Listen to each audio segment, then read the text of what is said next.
গাড়ী আনিব গৈছিলোঁ। এই গৈ থাকোঁতে এয়া মোৰ বেবীটো গৈছিলে, আমি একেলগে গ'লোঁ। এই ব্ৰহ্মপুত্ৰ দলং গুৱাহাটী পাইছিলোঁ।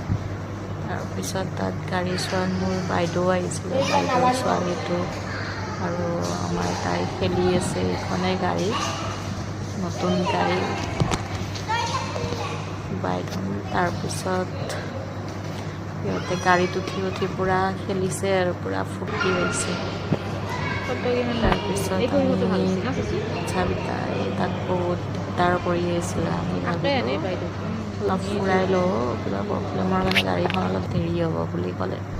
তো অলপ ওলাই গ'লোঁ, গৈ আদাবাৰী পাৰ্কখনতে গ'লোঁ।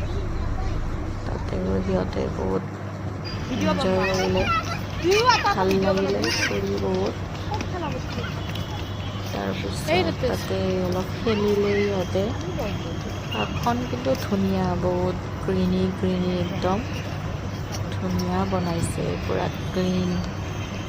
আহিছিলোঁ বাৰু এবাৰ, আজি আকৌ আহিলোঁ সিহঁতৰ লগত।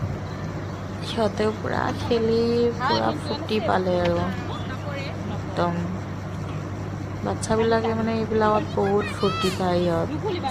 ইহঁত ফূৰ্তি থাকিলে আমাৰো ভাল লাগে।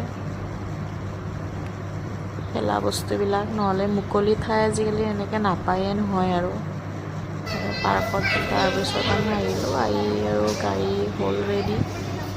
আমাৰ ঘৰৰ সকলো গৈ পেলাই গাড়ী ডেলিভাৰী দিয়াৰ সময় অলপ খাওঁ বোলো। সকলোকে নতুন গাড়ী ল'লোঁ, পাৰ্টি দিয়াৰ নিচিনা আৰু সৰুকৈ। তাৰপিছত আৰু আমি আহি থাকোঁতে আমাৰ গণেশ মন্দিৰটো পাই, যিহেতু আমাৰ ঘৰ হাজোত, তাতে অলপ গাড়ীখন পূজা কৰিলোঁ আৰু অলপ ভোট দিলে। তাৰপিছত আহি আৰু আমি ঘৰ পালোঁ আৰু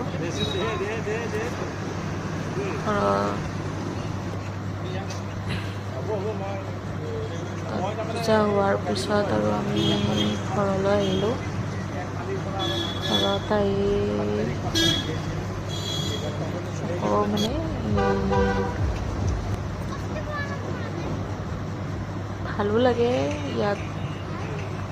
মানে আজি মই নতুনকৈ বনাইছোঁ, সেইকাৰণে ইমান ভালকৈ বাৰু মই ক'ব পৰা নাই।